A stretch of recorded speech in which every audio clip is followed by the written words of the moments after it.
Hi everyone, and welcome to Minerva Tutors TV, and today's lesson, how to build and launch your own rocket, which will be led by one of Minerva's top science tutors, Jack. So Jack normally spends his time providing after-school support and homeschooling to kids of all ages all over London. But today he's taking a break and he's going to take us on a scientific adventure. So first things first, safety. All experiments are, by their nature, capable of going wrong and producing unexpected consequences, so we have to take this seriously. Never perform chemical experiments when you're on your own, and always be under the supervision of a responsible adult. Always follow the instructions carefully and completely. Don't cut any corners or vary measurements. Always think safety first. Just be cautious, use good common sense, everything will be fine. In particular, if you spill anything, clear it up straight away, and if it gets on your hands, wash them really thoroughly before you touch your face or eyes. So be careful, be sensible, and be safe. If you've got everything on the equipment list and an adult supervising you, you can follow along and construct your rocket live with Jack. If not, you can just learn the process and do it later. So that's all from me for now. Have fun, and here's Jack. Thank you very much for that introduction, Lawrence. As he said, I am a science tutor at Minerva. My name is Jack, and today we're going to be hoping to do quite an exciting experiment where we're trying to prove that rocket science isn't as difficult as it's made out to be. We're going to talk a little bit about how we're designing our rocket now. So the first thing with designing our rocket that we want to work on is we want to attach a good base that it can stand on. So to do that, we're going to take our 3 pencils, pens, sticks, whatever we've got, and kind of make a tripod around the bottle. So I'll try and give you plenty of time to do that now, and I'll do it as we go along. But you want to use your tape to attach them. So I'll attach the first one and sort of show you how I'm doing it. But you want it taped nice and securely on, and you want to tape it so that it's overlapping the end of the bottle there. So you can see, because when we stand it up, what we're hoping is there to be a bit of a gap between the cap of the bottle, the opening of the bottle, and the ground, so that your cork or your stopper, whatever you've got in there, has room to fly out. And you want to make sure it's nice and securely taped, so that when we're doing the experiment, it doesn't sort of topple over either. So nice and securely taped on there. So once you've got one on, you then want to estimate where you're going to put the third one. So the second one. So we're putting the second one not on the exact opposite side, but near enough on the opposite side. So you can see what we're aiming is, when we've got all 3 on, it to make kind of like a triangle if you were to join them up. So you can see a bit like that. We want it to look something like that. So we can tape our other 2 on to try and evenly spread them out around the bottle to make a tripod that will stand it up. Now for this, you can use 4 if you wanted to, if you've got an extra one and you wanted it to make it more stable, but 3 should be enough to keep your bottle stood up. And again, I'm just making sure that I'm securely taping the legs on this bottle rocket here. So I've got 2 on, just going to do the 3rd one now. Yeah, because the reason you want to make it very, very secure, just because even if it is a bit windy outside when you go to do it, then it shouldn't fall over. If it does fall over, the important thing is just to leave it until it blows up, or the cork comes out. It probably won't go in the air. It might skid along the ground. So just watch out for that. But the important thing is to leave it and let it do its thing, rather than going to try and pick it back up, because you'll end up with vinegar and baking soda all over yourself. So I've managed to put the legs on now, and I'm just going to test if it will stand up, and it will.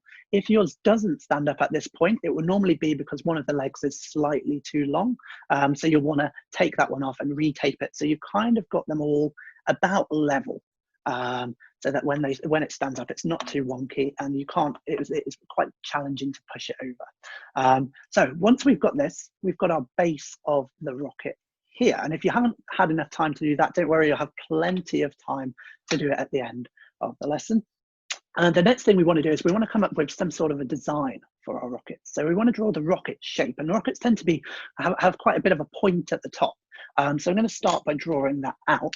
And the reason that they tend to be quite pointy is to make them what we call aerodynamic. So this means when it's leaving the Earth's gravity and launching off of the ground, it can cut through the air really, really well. Other things that are aerodynamic are things like arrows, because we want those to fly through the air really, really well. Even planes, you'll always see the nose of the plane comes to a bit of a point as well to try and cut through the air, like so. And it just helps it go faster, helps it be more efficient with its fuel. So what I've done here is I've drawn out a very, very basic rocket. This first one only has to be very, very basic. As we can see, we've got the cone of the rocket on the top. We've got a window for the astronaut at the top, and I've just written Minerva Space across it there. So once you've got your very, very basic design, and after the lesson as well, feel free to make some that are a bit more complex, a bit more, maybe you can make something that looks along the lines of this here. So with this one, I've just raided my kitchen to see what I can find, to put things together. I've given it a cone made out of tinfoil, sort of a tinfoil coating. I've stuck a bottle cap on the front and painted over that. We've got some toilet rolls stuck to the side. So you can be really creative with it when you're making your next one. But this one's just the first initial test one to give you an idea of what's going to happen. As you can see, I've used a bit of a bigger bottle here as well, and I've used silver pens for that one. So you can really be really creative with it, and if you do end up making one a bit like that, or you want to show us the one you made in the lesson, do get in touch and let us know what you've made. But so we've got our design, we've got our bottle with the legs on it. All we're going to do with our design is sort of wrap it around the bottle and stick it in place with a piece of tape.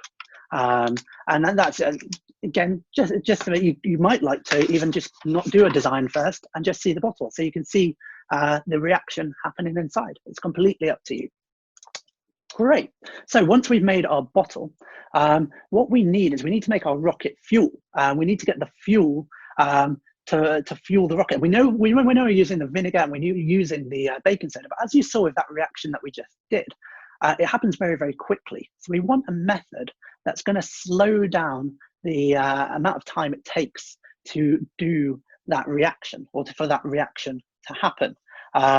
And so what I've come up with is we can keep the vinegar the same. We can't really change that too much, but what we can do is we can put the baking soda, and we'll want about a tablespoon of baking soda. We can put it in and wrap it in tissue, because what this does, if I just pour some in the middle of here, again, you want about a tablespoon of baking soda.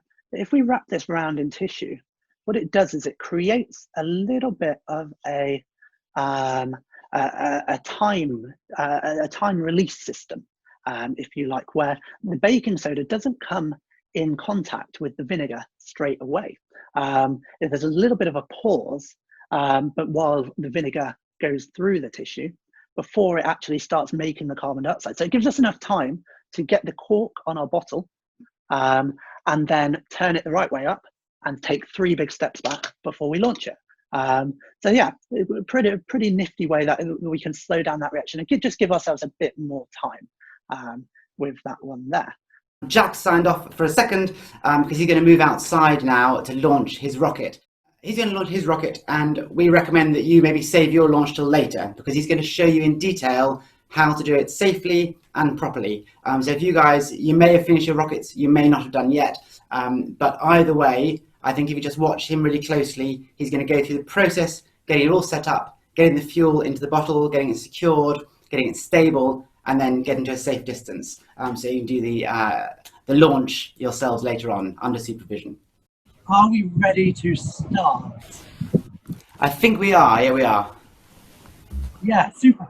Okay, so like I said, we're going to have our rocket here, and again, don't do this right now. You'll have a chance to do this after this demonstration.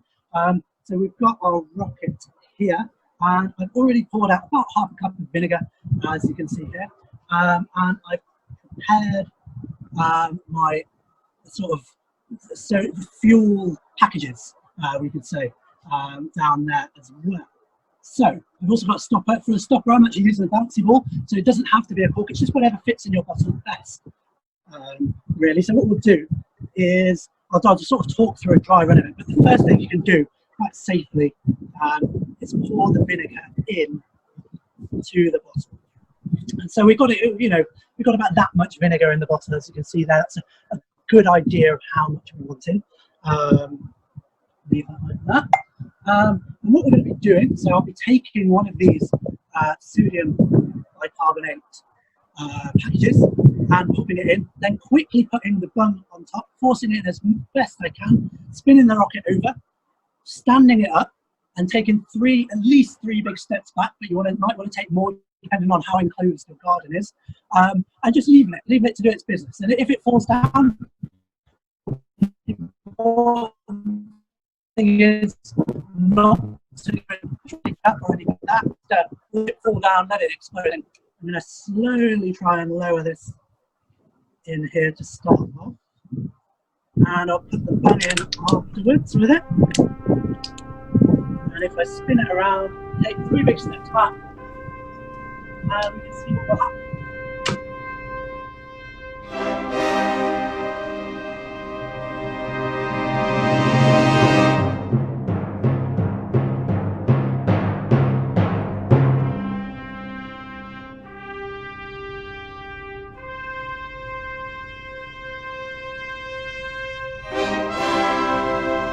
Thank you very much for joining me today, and I hope your rockets are as successful as that one was, and I hope you enjoyed this.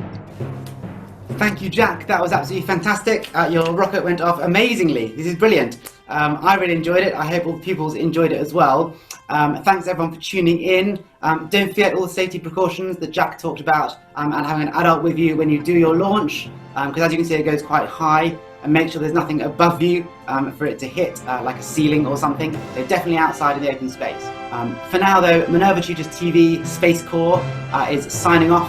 I hope you'll have a great day. It's goodbye from Jack and goodbye from me.